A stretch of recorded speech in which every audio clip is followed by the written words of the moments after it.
نحمده ونصلي على رسوله الكريم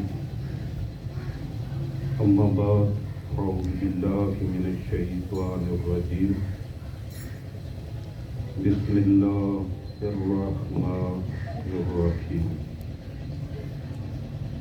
قل لا أسألكم عليه أجرا إلا المودة في القربى صدق الله مولانا العظيم وصدق رسوله النبي الكريم الأمين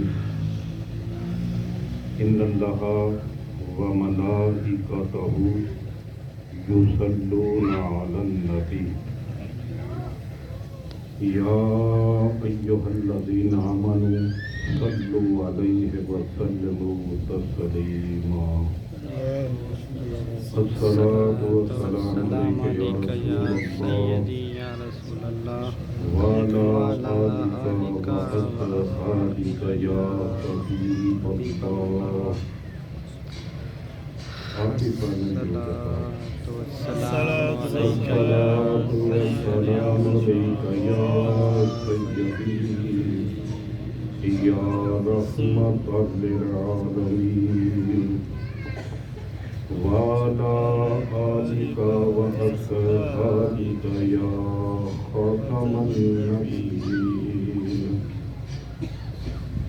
الصلاة والسلام عليك يا دافع البلاء والوباء وعلى آلك وأصحابك يا محمد رسول الله صلى الله عليه وسلم. حمد و صلاۃ کے بعد حضور نبی کریم صلی اللہ علیہ وسلم کی بارگاہ میں درود و سلام کا نذرانہ پیش کرنے کے بعد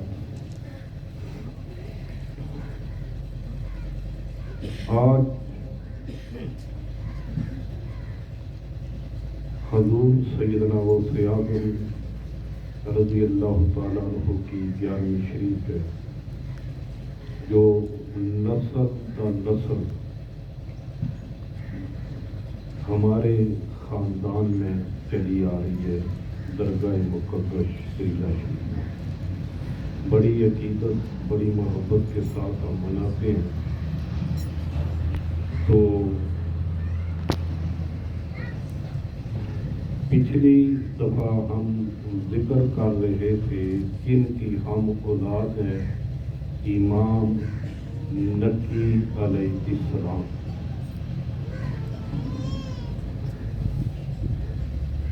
اور آج بھی بڑا مبارک دن ہے خاندان نبوت کے گھر کے خوشی کا دن. آج 11 شعبان ہے. حضور نبی کریم صلی اللہ علیہ وسلم کے نواسہ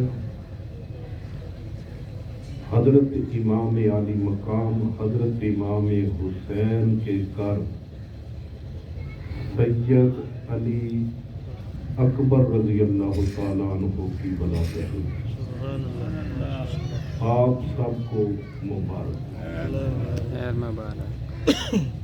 میں نے جو قرآن پاک کی آیات مبارکہ تلاوت کی پچھلی دفعہ بھی کی اور اس کی کافی ساری جیتیں.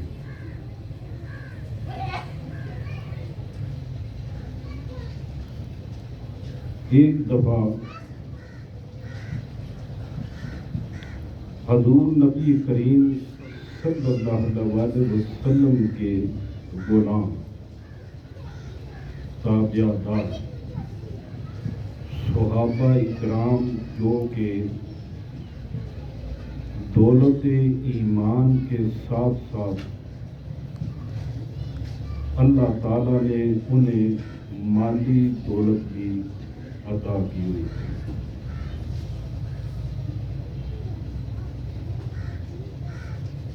انہوں نے سوچا کہ ہمیں جو کچھ بھی ملا ہے ہم بھٹکے ہوئے تھے،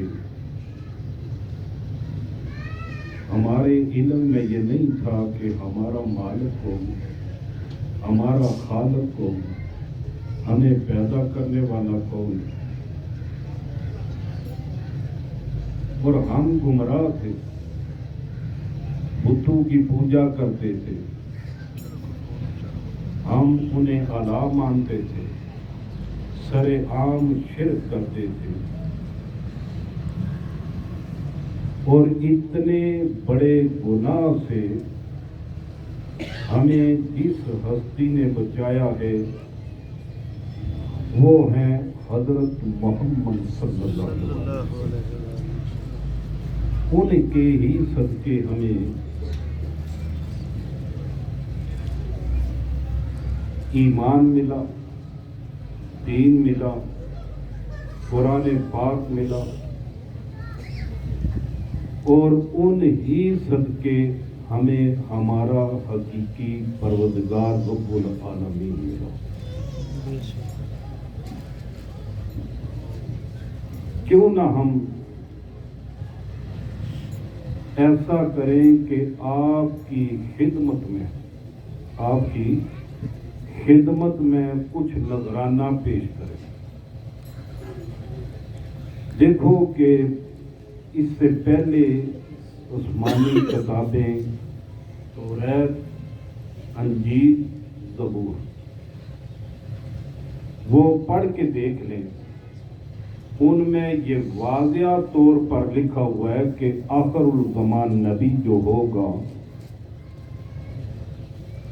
وہ صدقہ نہیں لیں گے، زکوٰۃ نہیں لیں گے، مگر نذرانہ ضرور لیں گے۔ یہ جو آج بھی نذرانہ دیا جاتا ہے یہ ضرور لیں گے۔ یہ ان کی پہچان بتائے گی توریت میں، انجیل میں، زبور میں۔ آپ کے سامنے انہوں نے رکھا تو حضور علیہ الصلوۃ والسلام نے فرمایا ابھی رک جاؤ، یہ تم جو مال لے کے آئے ہو کہ ہمیں اتنی برکتیں، اتنی عظمتیں، سب سے بڑی عظمت یہ ہے کہ اللہ تعالی ہمیں ہمارا حقیقی پروردگار آپ کے وسیلے سے یہ نذرانہ لے کے آئے ہیں آپ کی بارگاہ۔ آپ نے فرمایا رک جاؤ، ٹھہر جاؤ، میں اس انتظار میں ہوں۔ انہوں نے کہا قبول فرمائے۔ آپ فرماتے ہیں میں اس انتظار میں ہوں کہ اللہ تعالیٰ کی وحی آئے، جو اللہ کا حکم ہوگا اس پر میں عمل کروں۔ حالانکہ دیکھیے یہ پہلے اللہ تعالیٰ، دوبارہ دہرا رہا ہوں، آپ ذہن نشین کرنے دیکھیں نا اللہ تعالیٰ کس طرح آپ کو نصیحت دے رہے ہیں، اہل بیت کا احترام سکھا رہا ہے کہ رب نے فرمایا وہ نذرانہ لیں گے، یہ ان کی پہچان ہے۔ یہاں آپ نے فرمایا کہ رک جاؤ، ان کی ریکویسٹ قبول کرے۔ آپ نے فرمایا نہیں، رک جائے، میں اللہ کے حکم کا انتظار کر رہا ہوں۔ حضرت جبرائیل آئے اور حضرت جبرائیل علیہ السلام نے یہ پیغام لائے کہ اے میرے محبوب صلی اللہ علیہ وسلم، صدقہ نذرانہ لینے سے پہلے انہیں تم فرماؤ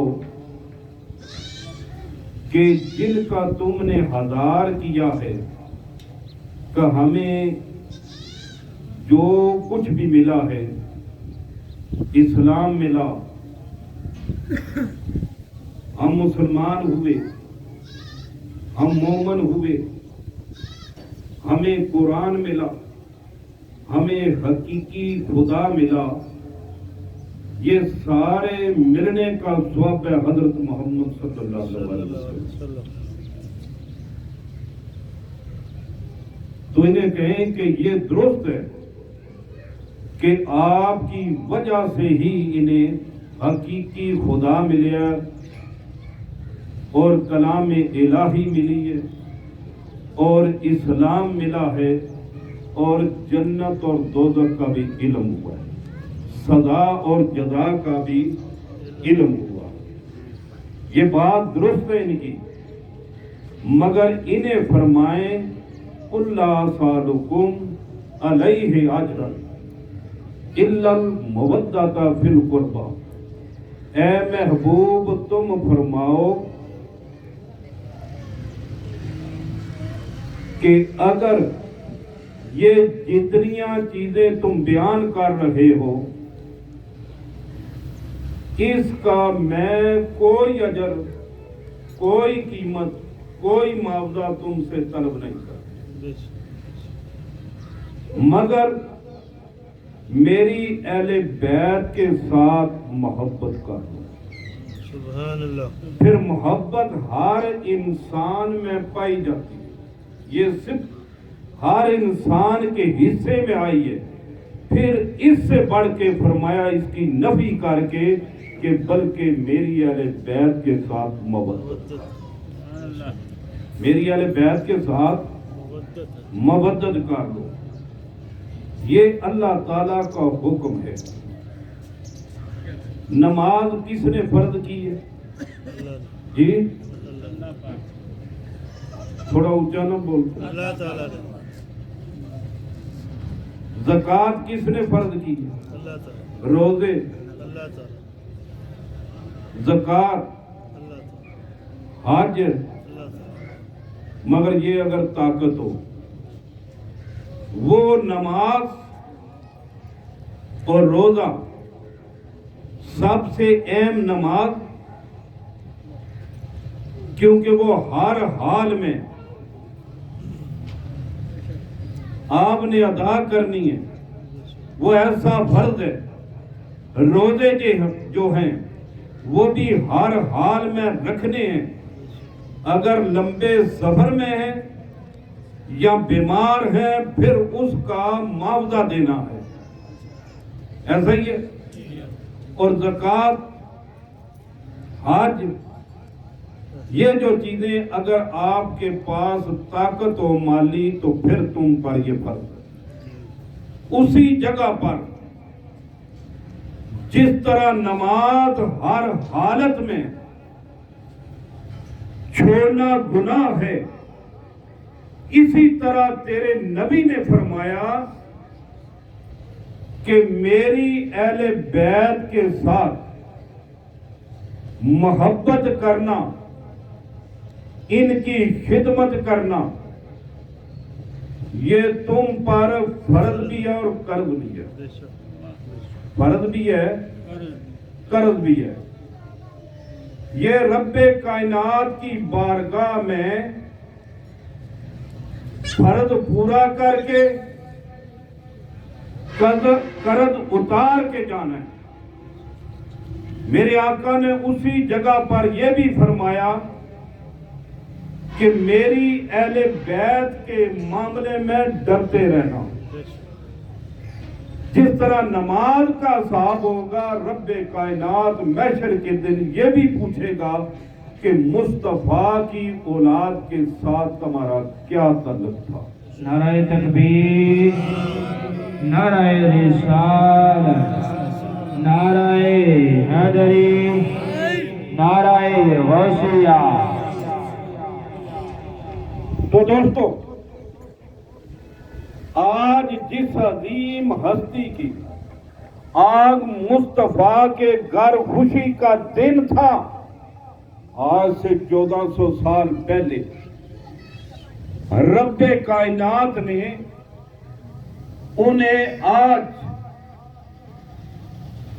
11 شعبان کو امام عالی مقام کو وہ بیٹا عطا فرمایا سید علی اکبر رضی اللہ تعالیٰ عنہ، اور ہر بندے کی رب تقدیر لکھتا ہے، ایسا بیٹا عطا کیا کہ جس کی تقدیر میں یہ بھی لکھا ہوا تھا کہ یہ ختم نبوت پر پہرا دے گا، تیرے دین کی حفاظت کرے گا۔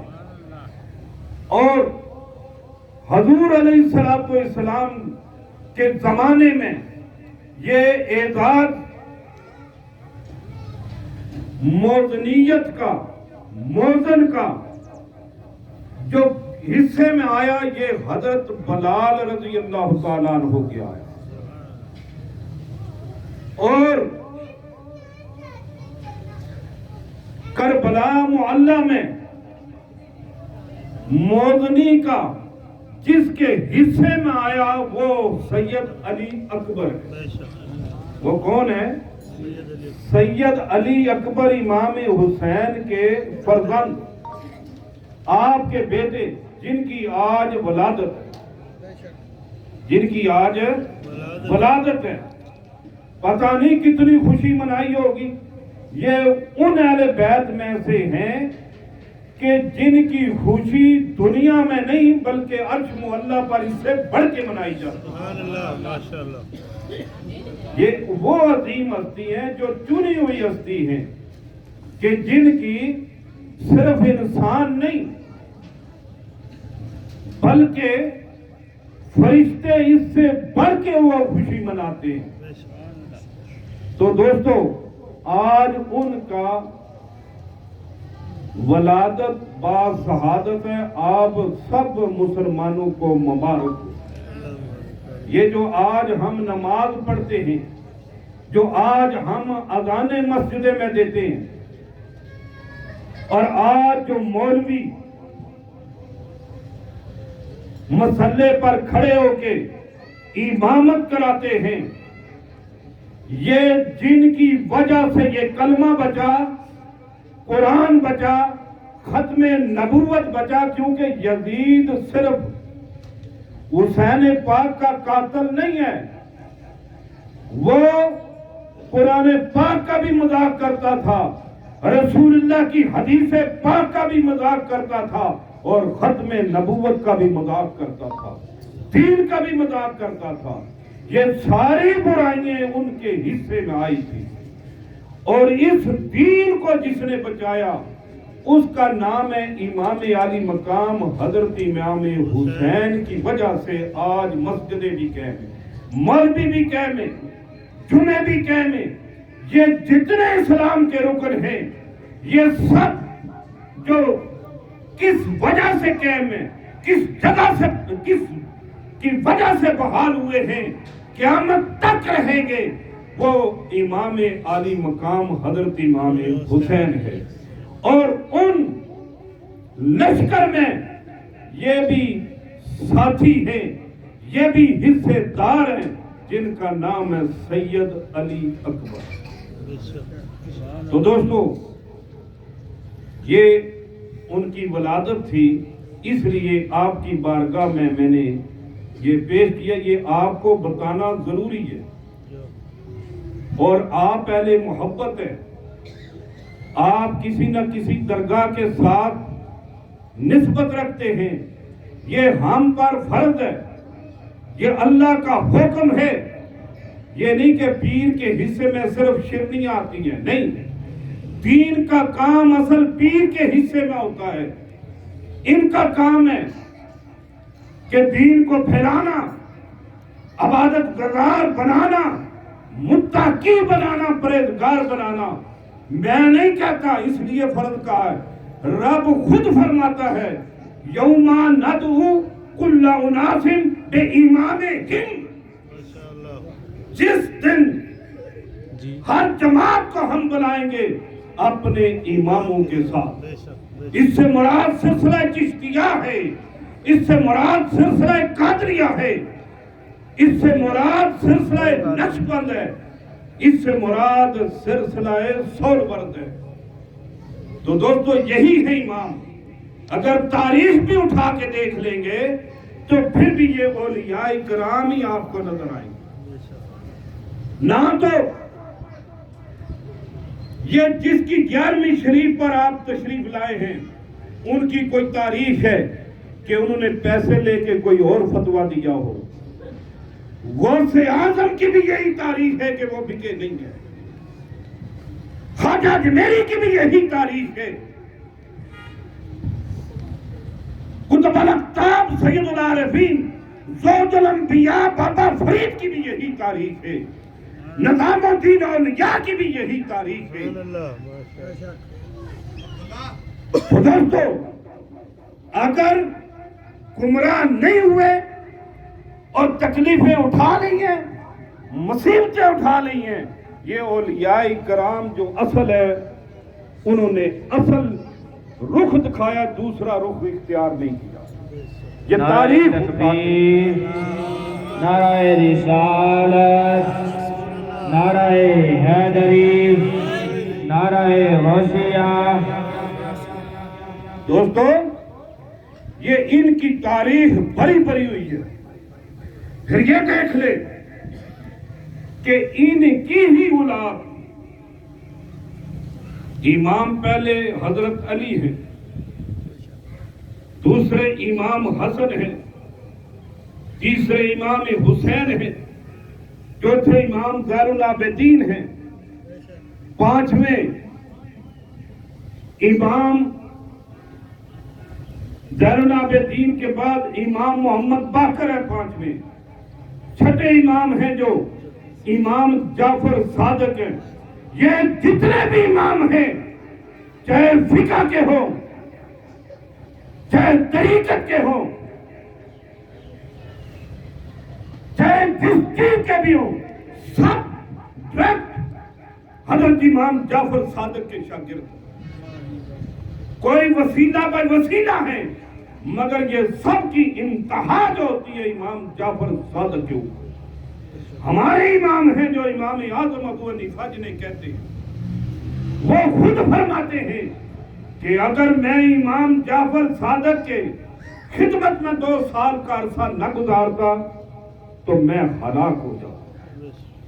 دوسرا آپ کا سنیں فرمان، آپ نے فرمایا کہ لوگوں، میرے ماننے والوں، مصطفیٰ کا جو زمانہ تھا اس وقت صحابہ کے نزدیک جو مصطفیٰ کی حیثیت تھی، اور اس زمانے میں میرے نزدیک جو اس وقت صحابہ کے نزدیک مصطفیٰ کی حیثیت تھی، اور میرے زمانے میں جو امام جعفر صادق کی حیثیت ہے وہ ایسی صحیح. یہ ہمارے امام کا ہے عقیدہ. امام مالک کو دیکھ لے تو وہ بھی ان کے در کے غلام.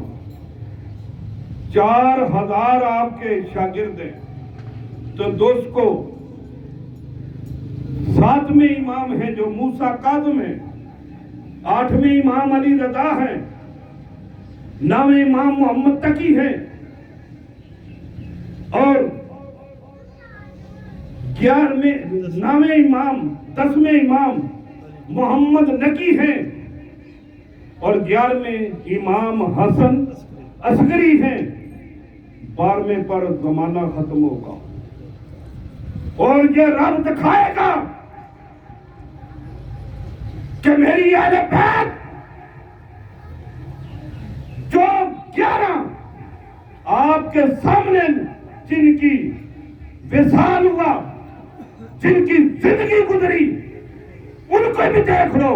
اب زندگی ختم ہونے والی ہے، اب بھی دیکھ لو اسی کا آل سردار ہوگا، بلکہ نبی متقی ہوں گے. ان کے حضرت عیسیٰ علیہ السلام ان کے مقتدی ہوں گے جنہیں آسمان پر اٹھایا گیا اور دوبارہ بلایا جائے گا. زمین پر آئیں گے اور امام مہدی کی وہ اتباع کریں گے. تو دوستو اس لیے جہاں سے یہ آغاز ہوا حضور علیہ السلام سے آغاز ہوا اور حضور کی یاد پر ہی ختم ہوگا. تو دوستو اس لیے ان کا کریکٹر، ان کا کردار کوئی چھپا ہوا نہیں.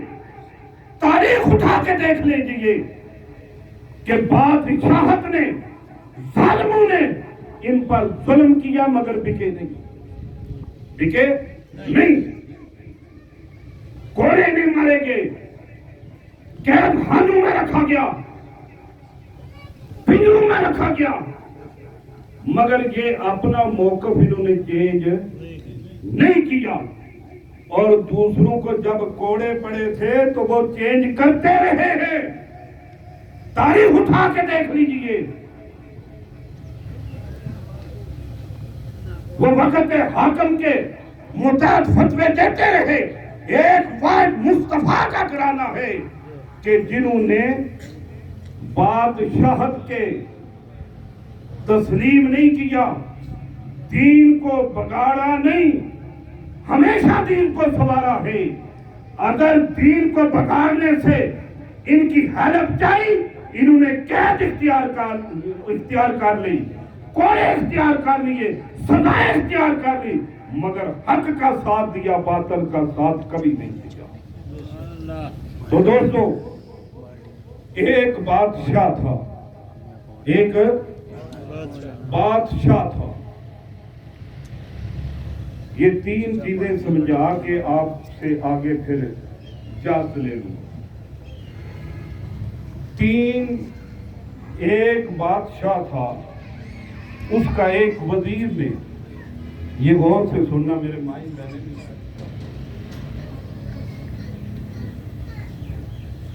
کہ اس نے، اس کا جو وزیر تھا، اس نے بادشاہ کی خدمت میں ریکویسٹ کی، عرض کی کہ حضور آپ کی اتنی بڑی سلطنت ہے، ان میں مجھے کچھ تھوڑا سا حصہ عطا فرما دیں۔ بادشاہ نے فرمایا ٹھیک ہے، دے دیتے ہیں، مگر میری ایک شرط ہے، میری ایک شرط ہے، وہ پوری کر دو تو پھر دوں گا۔ انہیں بلا لیا، جو لکھائی پڑھائی کرتا تھا، قانون کو تھا، اسے بلایا، آ جاؤ بھائی، یہ تحریر لکھو کہ اس نے تھوڑا سا حصہ مانگا ہے۔ کتنا مانگا ہے؟ تھوڑا سا، مگر آدھی سلطنت لکھ لیں اس کے حصے میں۔